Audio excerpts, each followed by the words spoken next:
what we did with this meeting, as for the previous keynote meetings, we released a new chapter. So let me, for 3 minutes, just pick you up where we are right now, so we can all launch into the discussion. Basically, I think what we'll be discussing today is mostly how we can peacefully transition into a more advanced crypto commerce world.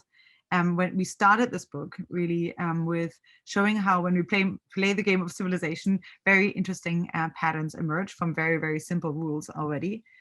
Then we had chapter 3, in which we really showed how today's cooperative institutions are such a pattern and how they're emerging from rights and contracts that construct the rules of the game.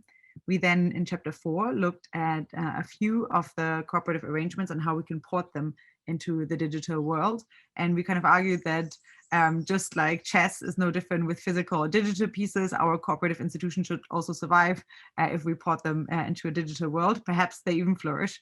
And now, after having gained this kind of bird's eye view of maybe what's possible in the very long run in a really great crypto commerce, now we're going to talk about, okay, how can we get there from our world of paper contracts, in which I think really the second most preferred way to pay is still via check to pay your bills. So crazy. There's so much possible. Meanwhile, we're still here. So today we talk a little bit about how we can get there, how we can transition there, what does the road look like. And so we look a little bit about on how the current legal systems and the future systems can co-evolve with each other, each constraining each other as we move along, and particularly how we can have that going on in a peaceful way, and what the term of a genetic takeover, what we can learn from biology to do this.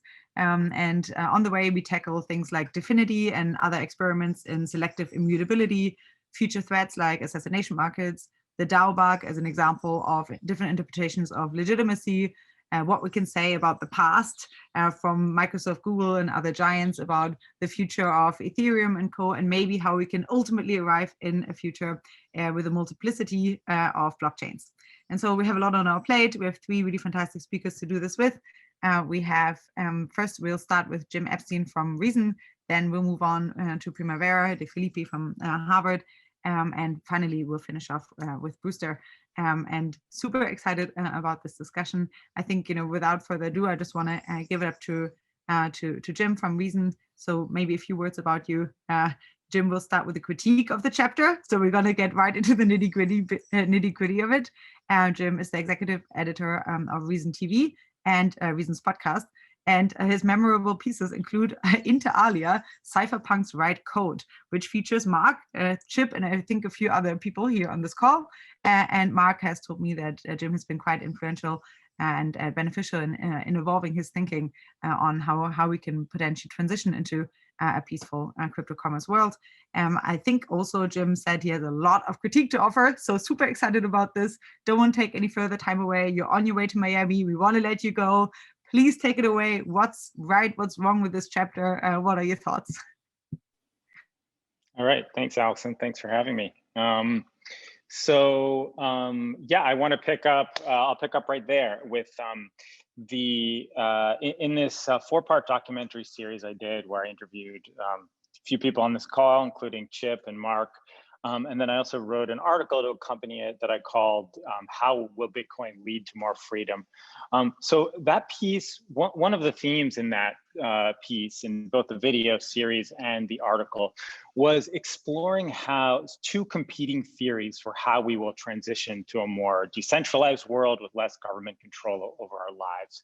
And I didn't argue in favor of either approach, but rather trace the history of these 2 competing visions and argued that they were being debated in the late 1980s among the folks who would go on to become the founders of the cypherpunk movement, and they're still being debated today in the Bitcoin and crypto industry that's emerged in the last 13 years.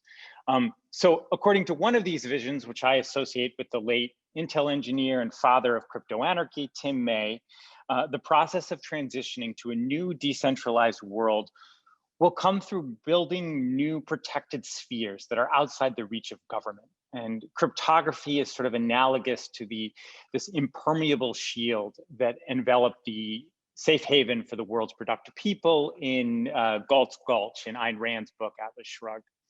And I think probably the best example of this approach would be the Silk Road, the online drug bazaar. Another good example would be WikiLeaks, when WikiLeaks posts documents or videos on the internet that can't be censored.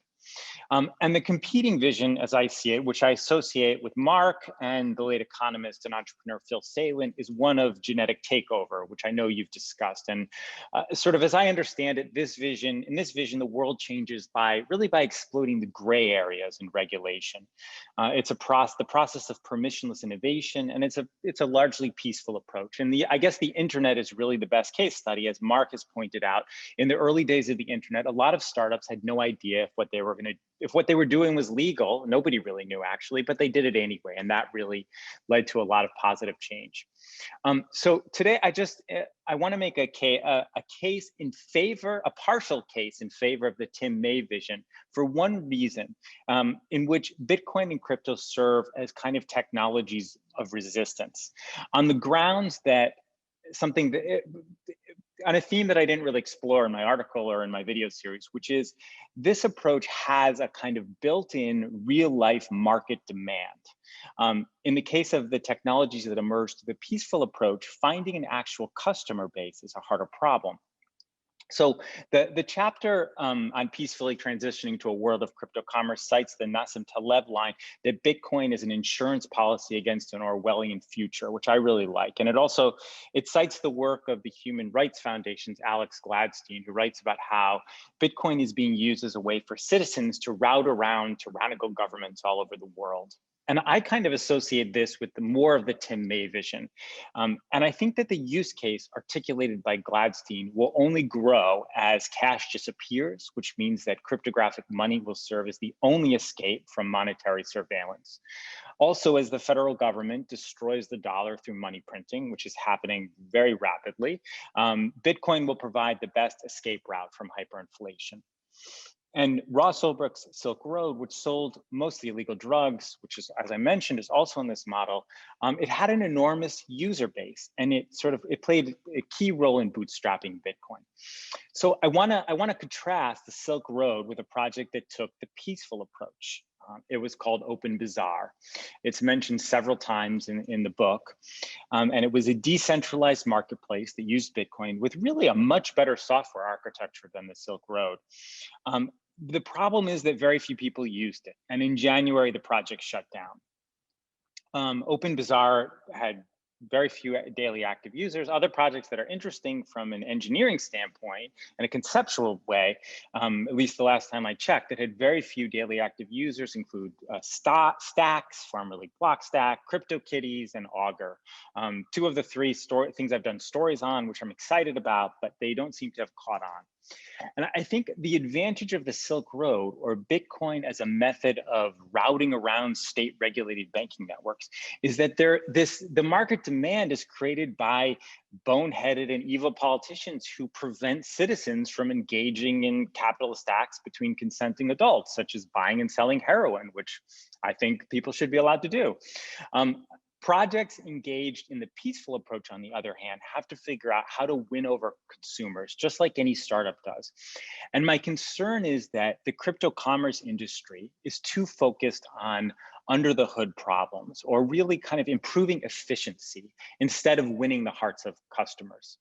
And just to wrap up, I want to bring in the work of the Ogilvy ad man and theorist Rory Sutherland, who has called the Austrian economist Ludwig von Mises his hero. And he wrote a book that I recommend called Alchemy, The Dark Art and Curious Science of Creating Magic in Brands, Business, and Life. And he's quipped, and I'll quote, "Asking an economist to explain the workings of human society is like trying to understand human sexuality by consulting an expert on hydraulics." In other words, he's saying that economists focus too much on the mechanics instead of focusing on the magic, and the magic is what matters more. And I think you could substitute a computer scientist or engineer for economist in that line. He argues that the mistake we often make is to think that what's great about capitalism is that it's efficient, when what's actually great about capitalism is that it's innovative. For example, why an automatic door does not replace a doorman. Why does an automatic door not replace a doorman? Because the doorman's value lies actually in a multiplicity of other functions, in addition to door opening, taxi hailing, security, vagrant discouragement, customer recognition, as well as in signaling the status of the hotel. The doorman may actually increase what you charge for a night's stay in your hotel. so it's certainly not true in all cases, but to generalize, I think the crypto commerce space has been overly focused on how to build better automatic doors. And the best tools do not always win out. The emergence of the World Wide Web is a good example of that, which nobody understands better than the pioneers behind Xanadu, two of whom are on this call, at least two of whom. So, surveillance, centralization, and inefficiency may also win. So just finally, when thinking about how to peacefully transition to a world of crypto commerce with more security, privacy, efficiency, and one that will allow implementations of code to kind of replace the real world law, which I think would be a massive improvement, we need more of what Sutherland calls the magic of winning over customers. And I don't think it's good enough to say, we'll just let someone else figure that out. Wow, strong entry line. Brewster immediately has a comeback to that. And Mark, if you want to have a go after that. Yeah, I like your taxonomy of sort of resistance versus sort of trying to co-opt, or I'm not quite sure, but I was trying to fit in other things that I've seen that be successful that have caused major change. Let's just take free software as a mechanism of sharing using copyright kind of against itself. And then that created free and open source software. Does that, I'm just trying to understand your taxonomy of when does one go in one bucket versus another? Does this fit into either bucket in an interesting way?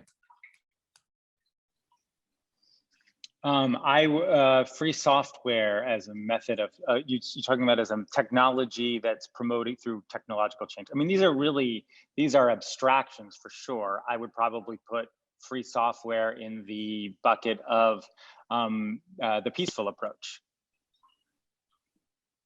Potentially. I haven't actually studied the free software movement specifically. It didn't feel peaceful at the time. We had Microsoft going and saying it's tearing down all capitalism, has to be banned. I mean, maybe it's sort of, when you look back on some of these things, they kind of look, oh yeah, it would have just happened that way anyway.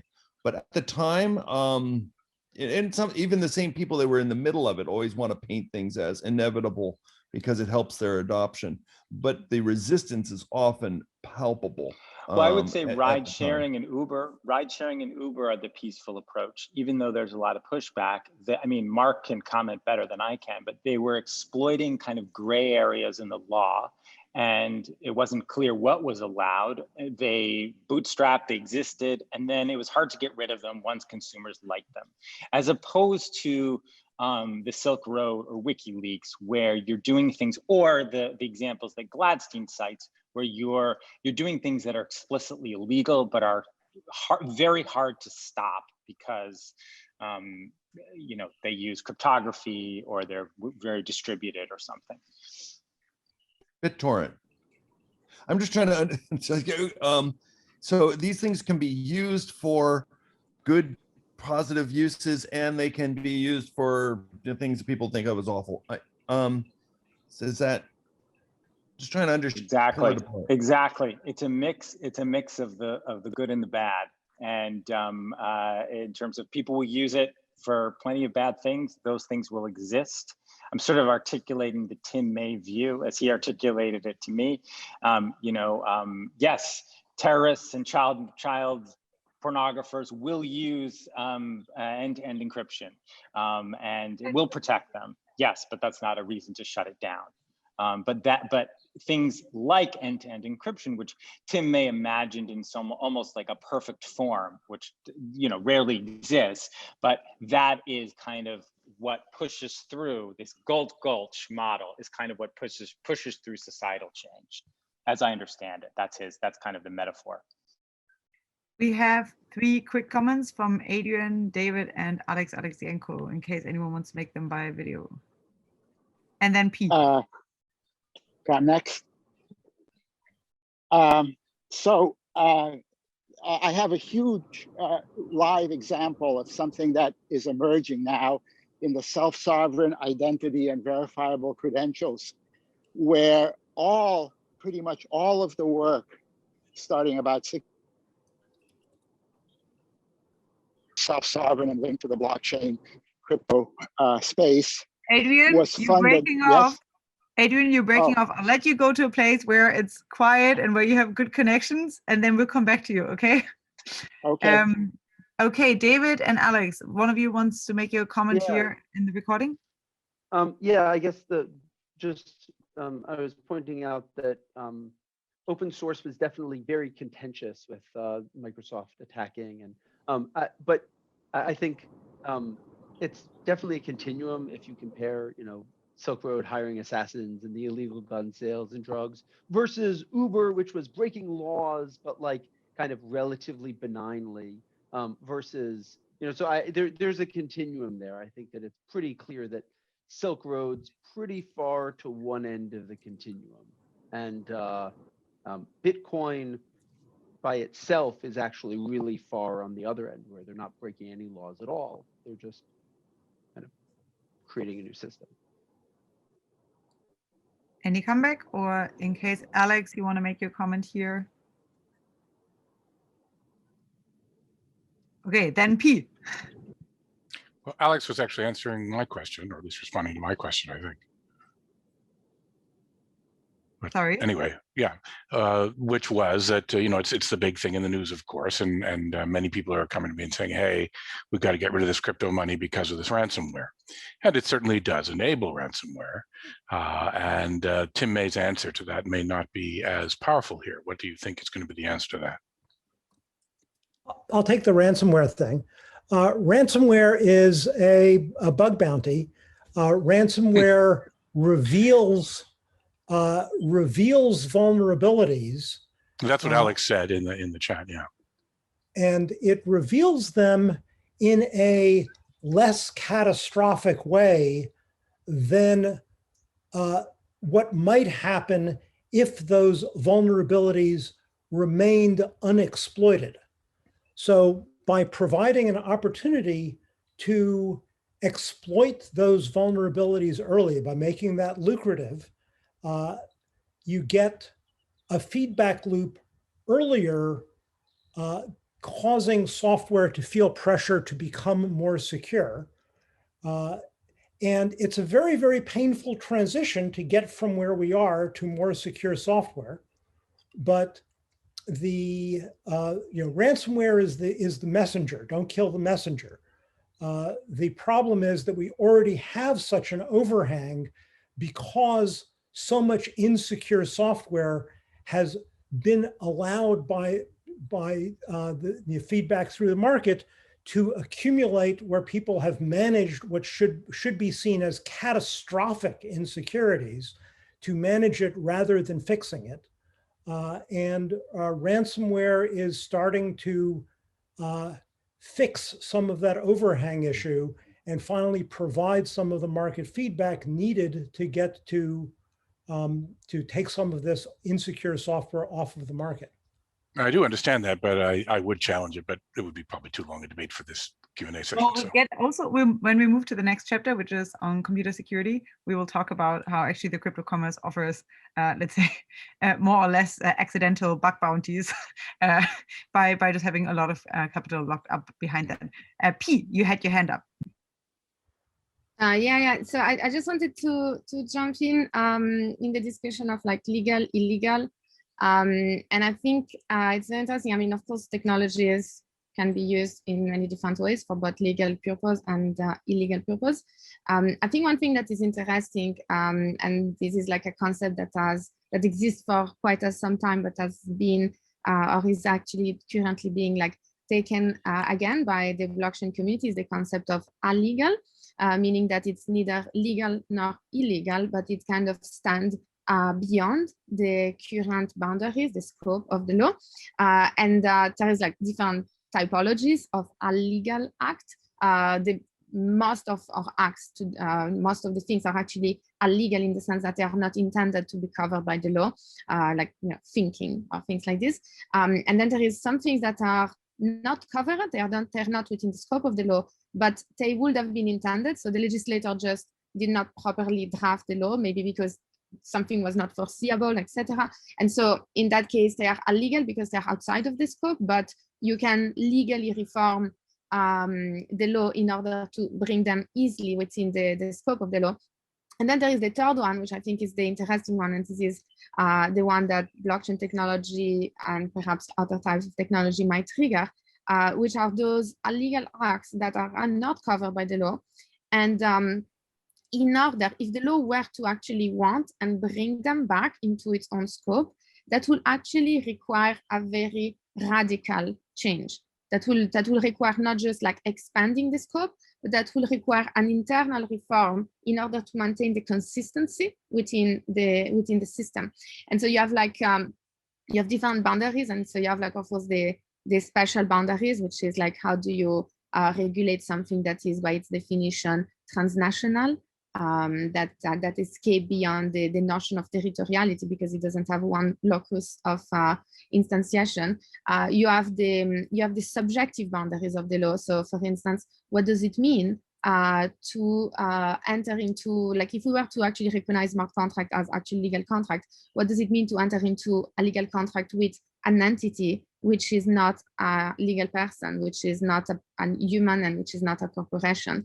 That will actually require a whole systemic change into the legal order. And then you have also the material boundaries of the law. So it's when you have like a particular activity or a particular technology, which is changing the composition, the set of rights and duties that the law provides within its own technical framework. And so, for instance, the fact that you can create a particular technological contraption which will provide particular technological ownership or specific smart contract obligations, which are actually independent and sometimes in contradiction with legal ownership or legal obligation, then all of a sudden you have the legal right and then you have like the technical rights which are disconnected.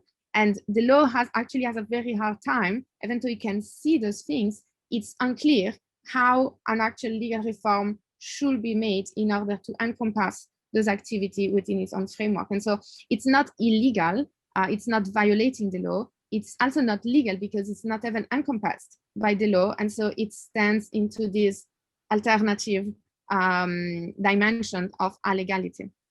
Yeah, thank you. We touched on that a little bit, I guess, in the chapter in terms of the gray innovation in the gray area spaces. But I think, you know, this is a really, really great segue actually to move on to your discussion, because you've written this fantastic piece on Lex Cryptographia, which I came about, and that was, I think, you know, a little bit, I guess, you know, still before I knew you better, and was super excited about it because it made this comparison of Lex Cryptographia with Lex Mercatoria. So I was wondering if you could say a few things about what this is, how we transition. Can I finish my comment? Yes, Adrian. Okay, make your comment quick, and then we transition to Primavera. Okay. It's very quick, but it is relevant to this point. Government has basically hijacked all of the work in self-sovereign identity, starting by funding pretty much all of it, to the point where regulatory capture is now being used as a new strategy to sort of deal with this dichotomy that was mentioned. Because arguably for the last 6 years, I might be the only person involved in those standards work that is representing somebody that wants to serve the individual consumer or sell to the consumer, like Silk Road, if you would. But they're getting ahead of the game by working on standards that are then adopted by the regulators as the foundation. So I'd be curious to hear what Primavera says about that, about regulatory capture in her segment. Thank you. Oh, Primavera, you have a lot to answer then. Yeah, I think regulatory capture, you cannot really escape from that, because there is like anything, even the most illegal thing, there is always points of pressure and levers that you can use in order to find ways, to find your way in, right? And as much decentralized as a system is, there is always points of influence and points of control, and it's just a matter of like reinventing or reconfiguring those networks. And I mean, we've seen this with the internet very clearly, right? It's like there was this notion of irregulability and John Perry Barlow and his claim of like governments have no right and no capacity, no possibility to regulate the internet.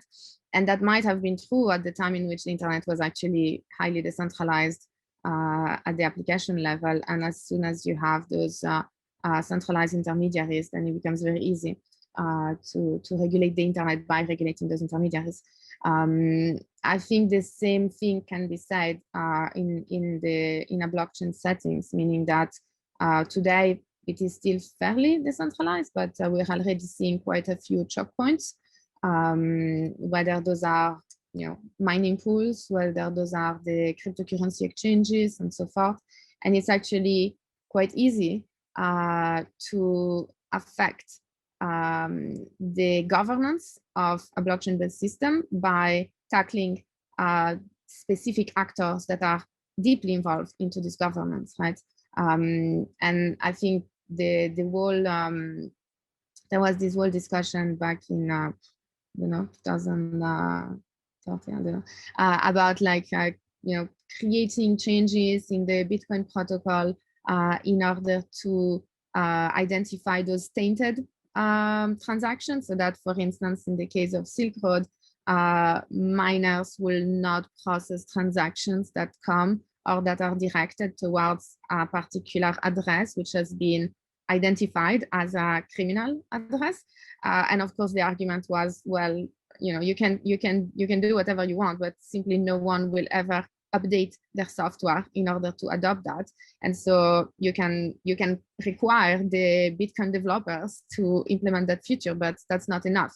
And I think the important difference between the internet approach of at least centralized servers and the blockchain is that you don't have this coercive power. It's not like the online operator can choose to change a feature in their platform, and all of a sudden, all the users of the platform are subject to this change. There is this kind of necessary voluntary basis in which the user for the platform needs to agree to upgrade and to accept the change that has been proposed. And I think that was a very fair argument at the time. Today, I think the argument will be slightly different, because the idea is not even, of course, it's too difficult to change Bitcoin protocol in order to implement such a feature if such a feature is not desirable by the community as a whole. But it's actually quite easy today to regulate cryptocurrency exchanges. And because so many people today are relying on custodian wallets for transacting, then all of a sudden, if, for instance, the government were to say all cryptocurrency exchanges in my jurisdiction should not transact with addresses or wallets that have not been KYC'd, which has not been certified, which has not been validated. So you can create a system of whitelists, a system of blacklist, and it doesn't matter. It doesn't need to be adopted at the protocol level. If it is adopted by those large intermediaries, which pretty much, if I want to interact with anyone that is using any of those custodian wallets, then I will not be able to unless I actually certify myself. And so in some way, we're seeing like the same direction, the same trajectory that's happened with the internet, in which you still cannot easily regulate the network as such. The governance is actually sufficiently decentralized, but the application layer is actually becoming increasingly centralized because of those, mostly because of those custodian wallets. And all of a sudden, regulation become possible, not because you're regulating the network, but because you're regulating those operators. Anyone want to react to that, or? Okay, well, I would still love to just come back to the point that we had previously, which was the point on, unless someone wants to comment on this, because this was an immediate action, I guess. Okay, well, I think we'll get into that whole debate as well in a second with Brewster and how we can actually kind of like create the decentralized web effort further and carry that forward into the cryptocommerce that we're building. But I think, just to, I guess, touch back really briefly on the Lex Mercatoria and Lex Cryptographia point, because we actually had, I think Federico asked, I think he's even here from Claros, and I think a few other projects, and you mentioned DAO obviously in the paper that you wrote about this, but I was just kind of quite excited to see how many parallels there actually are between Lex Cryptographia and Lex Mercatoria, and how we are actually creating, you know, our own decentralized arbitration service, very similar to how the merchants used to have them and used to run them themselves. So perhaps you just want to say a few words about those terms, you know, where there are parallels, you know, where do you think, you know, can we expect to see Lex Cryptographia being used versus where do we still have, you know, our current default law systems in place in the future? Yeah, I mean, I think it's a matter of like, it's an evolution. So the idea is that, yeah, Lex Cryptographica is this, so you have Lex Mercatoria, then you have Lex Informatica, where Lex Informatica, that was brought about with the advent of the internet, was the idea that code becomes this type of new mechanism of regulation. And of course, this can be done by private ordering. And so you have software developer, you have online operators that are creating their own laws, and that code might or might not comply with actual legal regulation. But because to the extent, at least, that they are in this transnational space, then it's difficult to reach. But of course, it's not, because nonetheless, Lex Informatica is relying on those operators that are managing and administering the system. And so it is, so there is this, in legal scholarship, we have this notion of rule of law versus rule by law.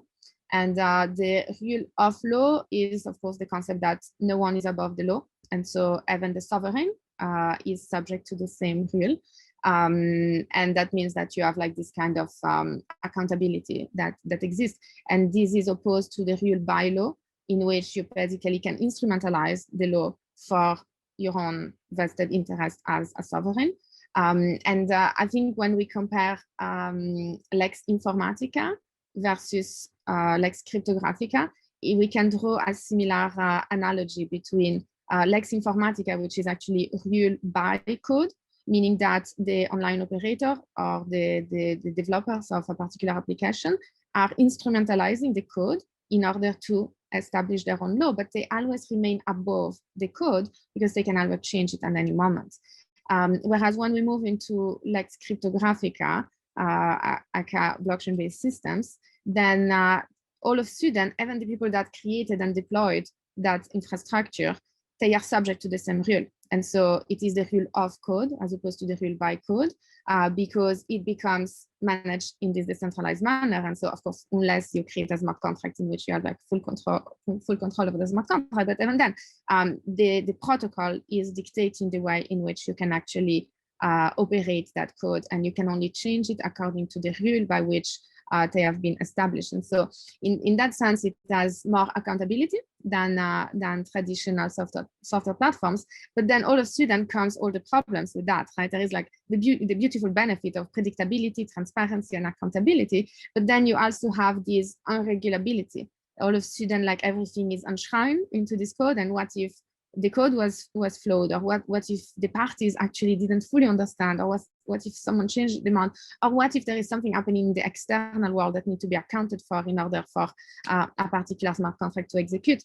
And that's where I think all this thing about basically whether you call them oracles or arbitration systems, alternative dispute resolution, but it's basically recreating a layer of subjectivity or a new layer of intervention on top of the system that are intended to be immutable and predictable, but also recognizing that there are limits to this predictability and to this irreversibility, and therefore like finding this soft spot between the decentralization and immutability system, which enable those technological guarantees that the blockchain provides and this accountability of the rule of code, while also injecting at some specific levels some layer of governability in order to make it easier to change things, in order to make it possible to reverse some things, even that has been predetermined of like when and how exactly you can actually intervene. And so you kind of get into this interesting compromise. I don't know if it's a compromise actually, because compromise sounds bad, but it's actually it's that soft spot. It's that point which kind of managed to benefit from the best of both worlds. And of course, it's more complex, and it requires a lot of, you know, a new type of constitutional guarantees that need to be added on top of that in order to maintain this predictability, but basically not falling into this need of having those pure automatic door, and maybe there is a problem and it's just going to cut you into half because there is like a mistake, but actually being able to maintain the automation and the autonomy of the system while also incorporating some subjectivity and some capacity to arbitrate over particular issues. Thank you. Well, actually, you know, we talk about that a little bit in terms of Dfinity as one of the experiments that, you know, is allowing much more of reversibility, even as a private law experiment, almost in the bigger system of more immutable blockchain experiments. And even Tezos, you know, I think, you know, has a different type of, at least like on-chain governance, at least. But like what you just said reminded me a lot of a conversation I had with Mark last week. Mark, can you remember the conversation where we started off with maybe, because, you know, at the end of the chapter, we make the case that we ultimately want to move to a world of multiple blockchains, but and we need a lot of experiments. But we also make the case for maybe if you want to make predictions on which types of systems will, you know, will be very flourishing on the long run, then it may be the ones that start out with high governance and move to more automatability on the long run. Mark, do you want to make that point yourself? Yeah. So the purely automated, purely immutable form of smart contract, where the code itself is the final word and there's no human judgment override, is a great ideal once we feel like we're confident on what the code means. And it's a great ideal because it's an incredible barrier, an incredible way to resist the potential for human corruption. It's sort of the most extreme form of the idea of a system of rules rather than a system of human judgment. But early on, if you apply that early on when contracts first get deployed, the problem is that early on, your dominant risk is bugs, is misunderstanding what the contract means, not just what the code means in a software engineering sense, but also what it's like under playtesting, what kind of moral hazards there are. There's all sorts of levels of abstraction where when something is first deployed, we can be uncertain of it in many ways. And also the human corruption risk when it's first deployed is often low because it's first deployed often to an interested community that trusts that it means what they think it means, mostly because of the reputation of the developers rather than everybody independently auditing the code.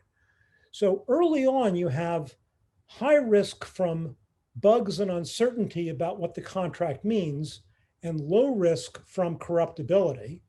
But in order to scale the contract, to realize the benefit of being on a blockchain rather than just being some conventional non-blockchain service, is you want to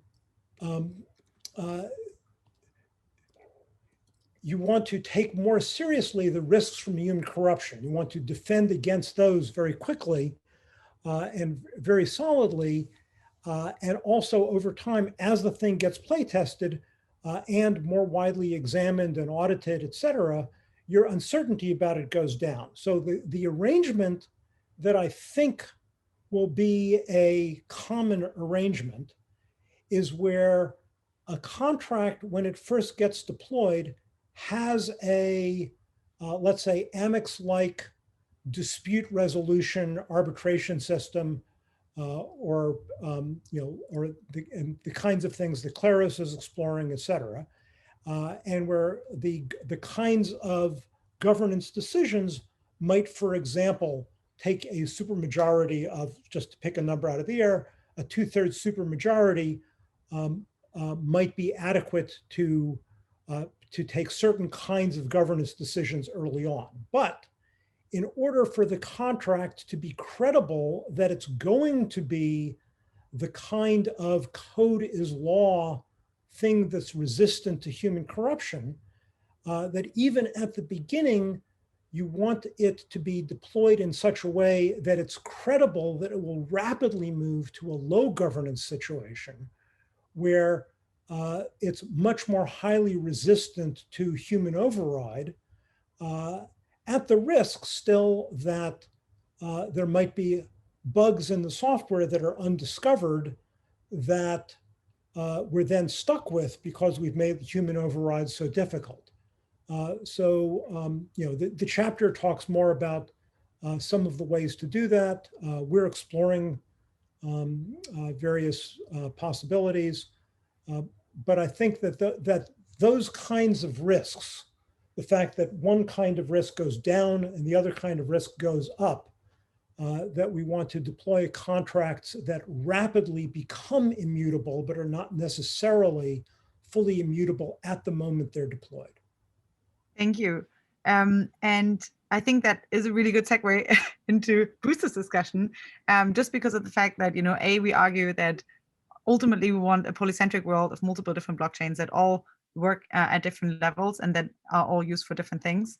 And that are even interoperable with each other. And Primavera also published a lot on interoperability, which is quite amazing. And then I think the way that we get there is really via a decentralized world of multiple blockchains. And for that, I think there's no person better to ask about how we may transition there than Brewster. Brewster is not only, I think, the world's most loved digital librarian and is trying to keep our internet censorship free in a way where I think the number of times that I went on the Wayback Machine just for writing this book is uncountable. So thank you for your incredible services there. But you're also not leading, but at least stewarding the DWeb process. So I'm super excited to hear a little bit about DWeb and what we can learn from it for building a decentralized world of multiple different blockchains. Well, this is quite a group to be talking with. So, I can just try to base set in terms of what it is I mean by decentralized web, because it's starting to become a little bit different. And it actually has very little to do with blockchains. The idea is to try to lock the web open. I think that's kind of a cool term, but let me just try a couple other sort of cool terms. I'd like a game with many winners. I think of where the people on this call are kind of game masters. Right, we're the sorts that try to set up the rules in such a way that things play out in such a way that it's a positive game for lots and lots of participants. And so how do we do this with the web? The web, I think Lawrence Lessig is awesome, and the concept that code is law is a good one. And the code that we have for the web as simple, but it doesn't protect a lot of things that we want to have happen. Where we may have started out with having a large number of small websites that are out there. We now have a few websites that are using the web more or less. It's kind of a remote terminal into their mainframes, and that's sort of not great for the idea of having low switching costs or low barriers to entry for new participants to go and want to build alternatives. So is there a mechanism for us to do this and fix some of the other basic problems of our existing World Wide Web? Run the Wayback Machine. And I think of the Wayback Machine as a kludge built on top of the web because the web didn't have content addressability. It didn't have a mechanism of having things hosted in multiple places. So can we go and have that built back in? We thought when we built the Wayback Machine, it would just be then built into the browsers, and except for Brave, they just never did. And it's just like, I don't know. So it's hard to fix rules after the fact. Maybe that's kind of Mark's point of, so be careful of the rules you think of at first, because they can also stick with you longer than they really deserve. So what do we want? I would suggest a peer-to-peer backend for the web. So is there a mechanism that we can upgrade the web smoothly, say without going and introducing new browser technologies if we don't have to make a peer-to-peer backend so that you just call for the web page that you want, and it comes to you, and you don't need to know what where it came from. And you know, as we all know, the encryption technology is now with us. The JavaScript technology is with us to be able to make it so that we don't actually need new code running on our machines. We can use JavaScript to do almost everything that we want to, especially now that we have WebRTC that can allow us to connect to multiple places. So we have a set of tools that basically Tim Berners-Lee didn't have, including encryption being legal, that we can now build on to go and build something better. I would go, and really I think apropos to this conversation, is make it really easy for people to sell things on this new web. That's been a piece that's been missing. So yes, we're missing privacy, and you can spy, and you know, Snowden's things really sort of makes that completely obvious. So the privacy was a problem. The censorship, exactly what that means when people say it tends to be a weapon that I tend to back off from, because it can be kind of absolute in ways that I think I'm not sure I'm going to concur with. But can we make it so people can get paid? So can you post a file to the decentralized web, have somebody drop a coin into a virtual box somewhere, and then be able to decrypt that that file? And actually, as best I can tell, you can't do that with the current smart contracts that exists. And Ethereum blockchain, I posed this to different, all the way to Whit Diffie, down to Vitalik. So I guess down to, anyway, to these fantastic smart brains of sort of, can you go and make it so that you can post a file, you can drop a coin someplace, and you can get a decryption key. If and you can figure that one out, I'd love that, without inventing escrow organizations that, you know, then you can have multiple escrow organizations that are all just layers of kludge. So trying to figure that out. So a decentralized web would fix, I think, some of the basic parts of the web that we've seen, such that it is reliable, secure, private, and also allows people to make money by publishing on the net, can get us around some of the basic problems that we know of already from the web. JavaScript, encryption technologies, WebTorrent, IPFS are all things that have really come around that can help out with this, and are helping out. I would like to try to maintain the URL. I love Peter Lyman's line, who is a librarian at University of California. He said, the great thing about the web is knowledge has an address. Knowledge as an address, and it's the URL that you can then point to things. You say, oh yeah, we had footnotes before. Yeah, but have you ever tried to chase down a footnote? It's a pain in the ass.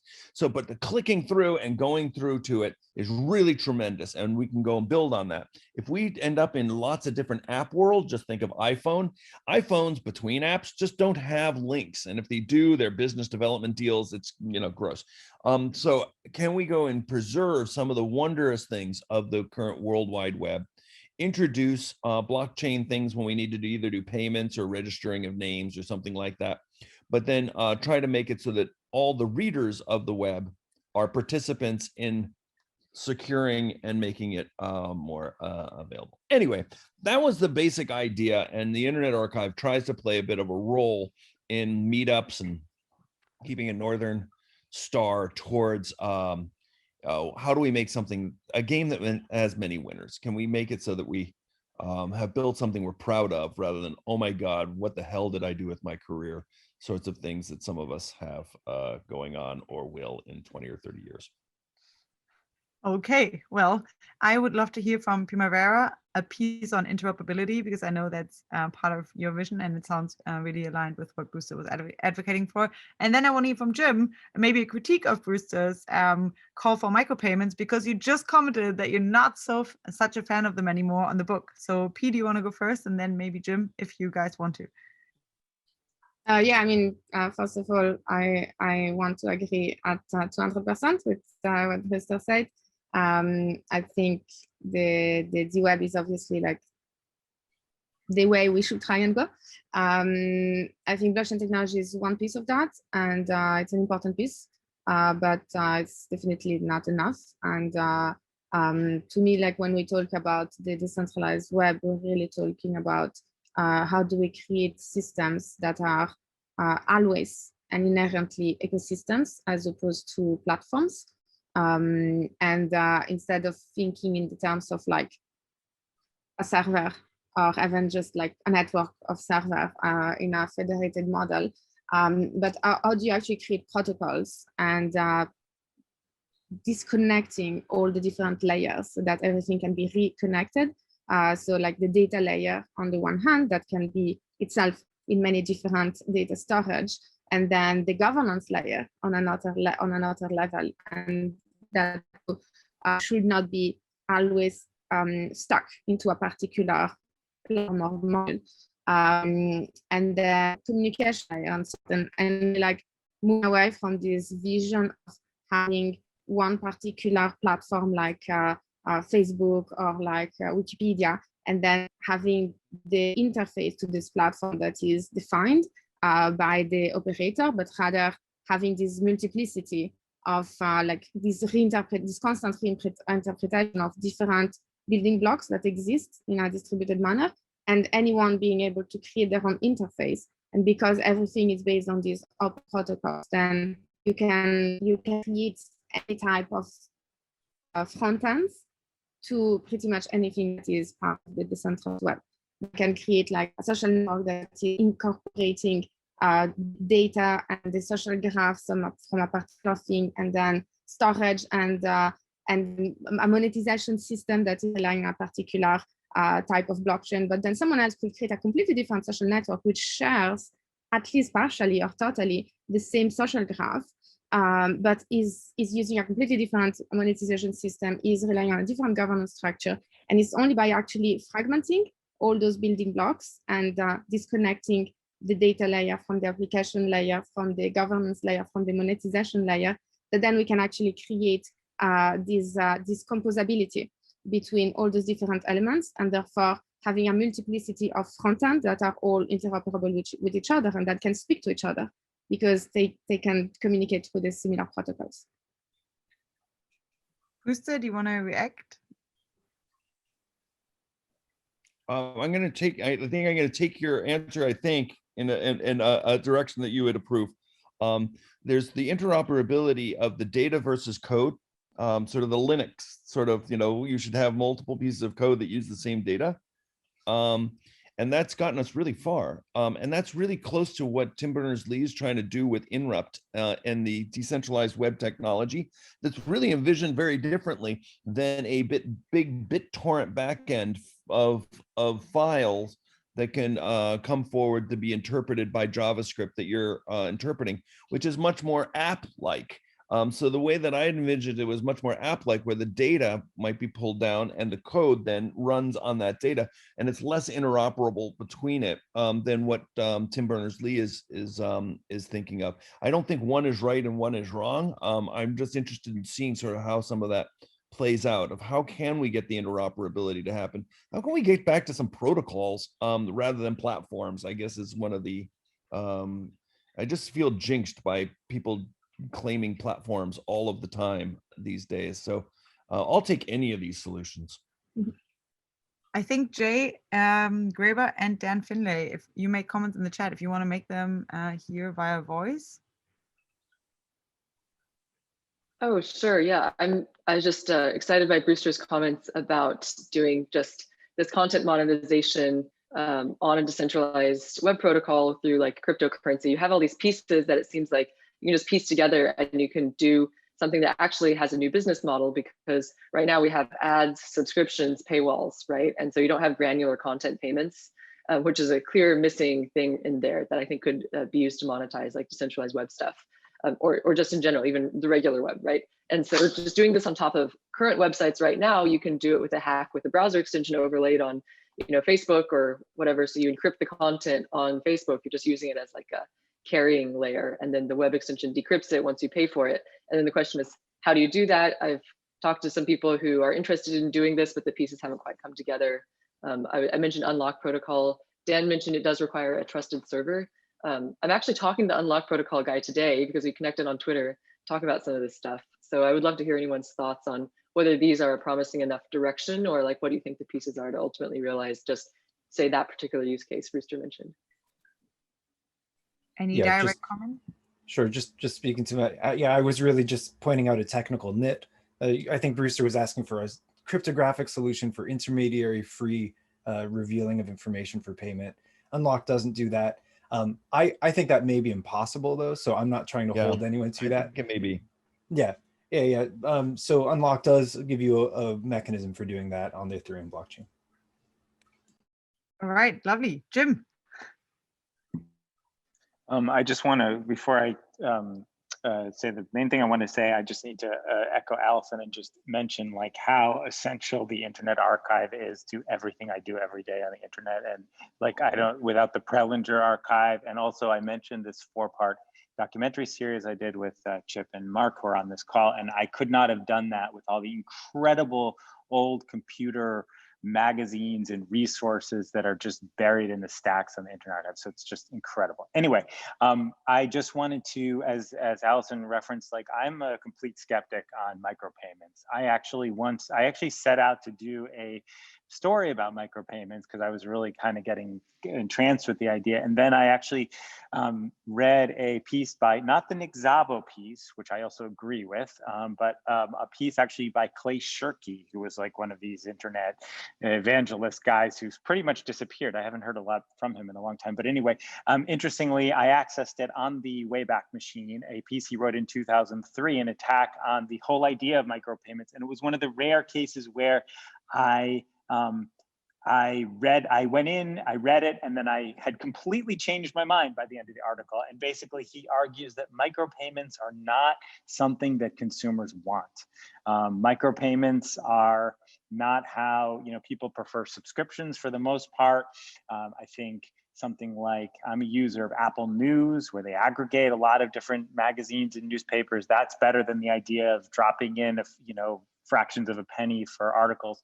Just no one has proved that it's something that consumers want. And going back to what I was talking about before is how my biggest belief in Bitcoin is like a anti-state technology for things that are illegal. Micropayments for the most part is just kind of a business model. It's not really, paying half a penny for an article or, one of the many uses for micropayments is not really ever anything where you're really pushing boundaries are illegal. And I'm just not sure why I couldn't, load up a wallet using my credit card and then slowly spend it over a month. I mean, a whole lot of companies have been trying to push this model going back to the 90s, and nothing has ever taken off. I'm not going to defend micropayments and all these, but how about just take payments so that we don't, if you wanted to sell a song, you don't have to go and register with iTunes or Amazon. That those companies will figure out how to suck you dry. So is there some mechanism of doing this? Of course, ransomware is going to be one of the first applications for this, to go and have an anonymous way of selling a file to you. So that won't be a good headline. There's a project on Ethereum called Ujo Music, which is the mission was exactly that, replace iTunes. I met the developers behind it about 5 or 6 years ago, went nowhere, got absolutely no uptake at all. Because the music business, the way deals happen behind the scenes in the music business is something that the developers behind it didn't understand. There's all kinds of value being created by middlemen within that industry that's just not appreciated by newcomers who come in and don't understand it. So it's a much harder problem to disrupt that industry.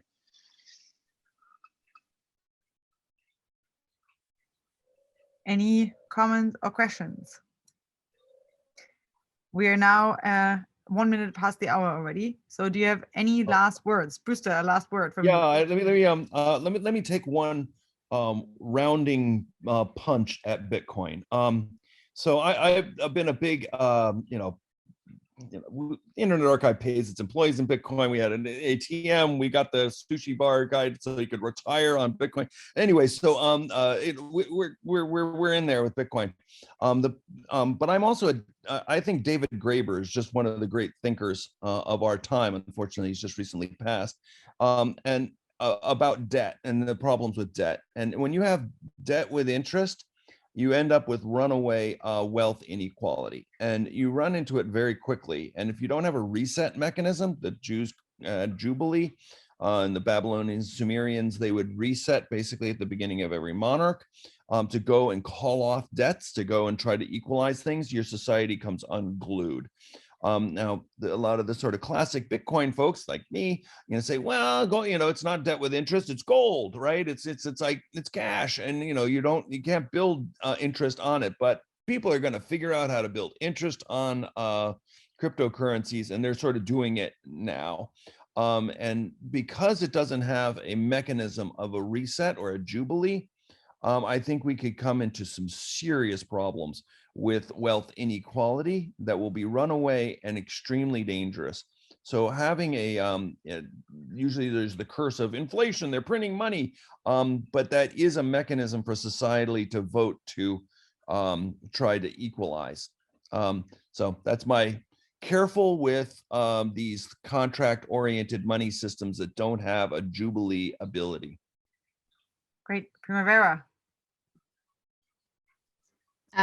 Yeah, just to maybe to piggyback on that, I think that this is usually like one of the challenge of decentralized infrastructure is that while you might start as a decentralized system with a decentralized governance structure, oftentimes because the governance of those infrastructure is designed in this oftentimes a market-based system by necessity, because there is no identity, everything is pseudonymous, and so you cannot just have like one person, one vote. And so either it's like reputation, and so you can use reputation in order to acquire more reputation, whether it's economic resources, and then you can use those economic resources in order to acquire more economic resources.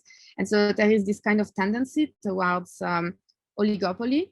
And somehow I think the main challenge is that is to actually recognize that there is nothing natural about decentralized governance, and it's not because everyone is starting with the same level playing field that things will actually stay decentralized, and there needs to be an actual proactive mechanism of governance that will ensure that the system does not evolve too much towards an oligopolistic system. So there needs to be some kind of safety valves, some types of constitutional constraints, and I don't know if constitutional is the right word yet, but like some mechanisms that guarantee and that secure and constantly fight against these dynamics towards oligopolization in order to preserve the decentralized governance on top of a decentralized infrastructure.